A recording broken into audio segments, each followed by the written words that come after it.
नारद जी गए ब्रह्मलोक में। अब ब्रह्मा जी ने देखा नारद जी आए तो ब्रह्माणी से कहा, अरे लाओ संत आए, प्रसाद लेकर के आओ, प्रसाद पवाओ।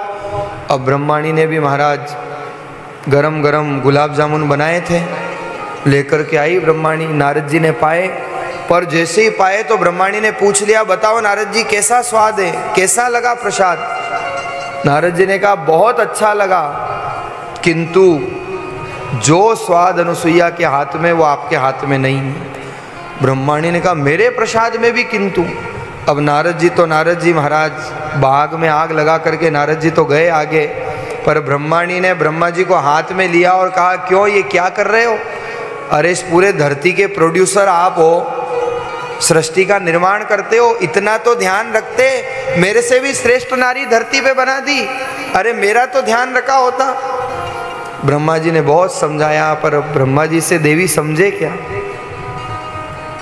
इधर तो ब्रह्मा जी और ब्रह्माणी की बात हो रही थी, इतने में नारद जी कैलाश पर पहुंच गए ओढ़रदानी आशुतोष के आंगन में। नारद जी का स्वागत भोलेनाथ ने भी किया। भोलेनाथ कहते हैं पार्वती जी से, पार्वती जी संत आए, लाओ प्रसाद लाओ। और महाराज पार्वती जी ने भी गरम गरम गाजर का हलवा बनाया था। जैसे ही प्रसाद लेकर के आई पार्वती जी, हाँ क्या बन रहे हैं ना रोज मिष्ठान, कभी क्या कभी क्या, तो जैसे ही पार्वती जी प्रसाद लेकर के आई नारद जी ने पाया, और महाराज पाया तो ऐसा पाया, पर नारद जी से पार्वती ने पूछ लिया प्रसाद का स्वाद कैसा लगा। नारद जी ने कहा आपने बनाया तो बहुत अच्छा है, परंतु, और जो पार्वती ने सुना परंतु तो पारा 7वें आसमान पे चढ़ गया, मेरे प्रसाद में परंतु। नारद जी ने धीरे से कह दिया, जो स्वाद अनुसुईया के हाथ में है ना वो आपके हाथ में भी नहीं है।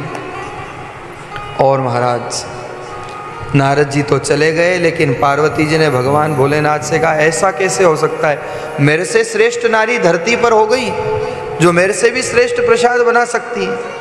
नारद जी ने कहा इनको जरा चर्चा करने दो, अपन आगे चलते हैं। और नारद जी पहुंच गए क्षीर सागर में। लक्ष्मी नारायण शेष जी नारायण, लक्ष्मी नारायण शेष जी नारायण, सागर नारायण नारायण नारायण, सागर नारायण नारायण नारायण, श्रीमन नारायण नारायण नारायण। क्षीर सागर में पहुंचे नारद जी, लक्ष्मी चरण सेवा कर रही है, भगवान विश्राम में थे। नारद जी को आते देखा तो आगत नारद का स्वागत किया। और महाराज लक्ष्मी जी को भगवान ने कहा, नारायण ने लाओ लाओ संत आए, प्रसाद लाओ, प्रसाद पवाओ। और जैसे ही महाराज लक्ष्मी ने भी गरम गरम हलवा बनाया था। गाजर के हलवे का नाम सुनते ही आप हंस क्यों रहे थे? देखो गाजर के हलवे की भी अलग ही विशेषता है। गाजर के हलवे में 500 रुपये किलो की बादाम ये महिलाएं माताएं बहनें डाल देगी, 700 रुपये किलो के काजू भी डाल देगी, घी भी डाल देगी, पर वो जब तक 10 रुपये किलो गाजर नहीं होगी तब तक हलवा नहीं बनाएगी। अब बताओ भारत का किसान करे तो क्या करे। लेकिन पार्वती जी ने तो बनाया और नारद जी ने पाया। और आज जब लक्ष्मी जी के पास आए तो लक्ष्मी जी ने गरम गरम कलाकंद बनाया था, नारद जी को हाजिर किया, नारद जी ने पाया। लक्ष्मी जी ने भी पूछ लिया, बताओ नारद जी प्रसाद कैसा बना। लक्ष्मी जी ने पूछा, नारद जी ने कहा लक्ष्मी जी प्रसाद तो बहुत अच्छा बना, लेकिन, और जो सुना लक्ष्मी ने लेकिन तो माथे पर सल आ गए, मेरे प्रसाद में नारद जी लेकिन बोल रहे हो, ऐसा क्या हुआ। नारद जी ने धीरे से कहा, माते माफ करना, जो अनुसुईया के हाथ में स्वाद है ना वो तो आपके प्रसाद में और आपके हाथ में भी नहीं है। और नारद जी तो बाग में आग लगा करके निकल गए, लेकिन तीनों देवियों ने अपने अपने पतियों को आड़े हाथ लिया।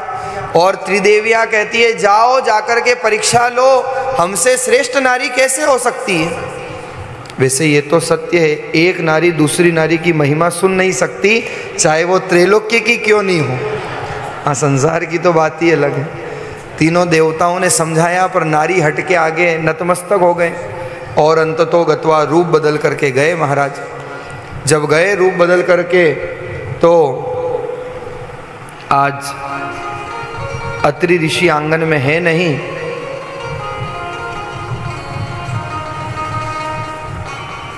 अनुसुईया आई है द्वार पर। भिक्षाम देही भगवती भिक्षाम देही की आवाज लगा रहे हैं भिक्षुक।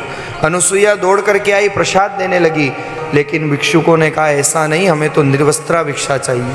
अनुसुईया के तो मानो धरती खसक गई हो चरण के नीचे से, लेकिन तत्क्षण अपने पति अत्रि का स्मरण किया और सोचा अगर ये भिक्षुक द्वार से खाली हाथ चले गए तो ये हमारा सारा पुण्य लेकर के चले जाएंगे।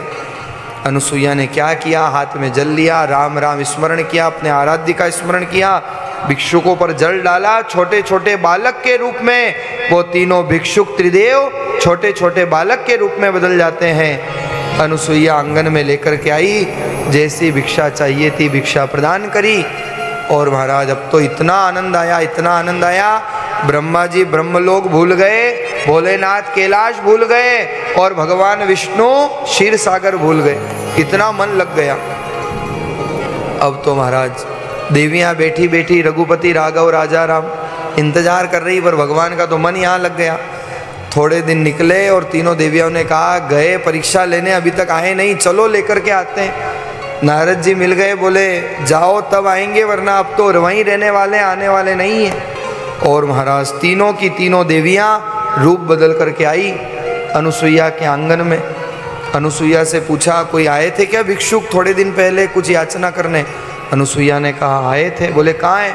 आवाज़ लगाई अनुसुईया ने, तो जैसे ही आवाज़ लगाई और तीनों छोटे छोटे बालक दौड़ करके आए। अनुसुईया ने कहा देख लो ये आए थे। देवियों ने कहा ये तो छोटे छोटे बालक हैं। अनुसुईया ने कहा देख लो जिसके जो हो ले जाओ, लेकिन रॉन्ग नंबर मत लगाना। इतने में अत्रि ऋषि आ गए, घर में देखा तो मेला लगा हुआ। अत्रि ऋषि ने कहा ये सब क्या, ये बच्चे? बोले आपके। अत्रि ऋषि ने कहा घर से गए 3 दिन नहीं हुए, घर में 3-3 बालक, भारत सरकार का क्या होगा फिर? लेकिन अत्रि ऋषि को सारी राम कहानी अनुसुईया ने सुनाई। अत्रि ऋषि ने देवियों को अंदर बुलाया, सोफा सेट पे सेट किया। आजकल सेट का ज़माना है ना, रकम का set, sofa set, TV set, matching, बाहर तो मैचिंग और अंदर मार्चिंग। मैचिंग का ज़माना भी क्या गजब का है। एक महिला ने ऐसी मैचिंग करी, हरी साड़ी पहनी, हरी चूड़ी, हरी बिंदिया और मांग में सिंदूर भी हरा ही भर लिया। हाँ ऐसी भी मैचिंग कर लेते हैं। लेकिन आकर के अत्रि ऋषि ने बिठाया, अनुसुईया से कहा कि देवियाँ आई हैं, ये त्रिलोक की त्रिदेवियाँ हैं, भगवान भी बालक के रूप में थे, क्षमा याचना की। और जैसे ही हाथ में जल लेकर के डाला तो आज त्रिदेव के रूप में पुनः त्रिदेव नारायण भगवान बन जाते हैं। देवता लोग पुष्पों की बरसात करते हैं, जय जयकार करते हैं। बोलिए त्रिदेव नारायण भगवान की जय।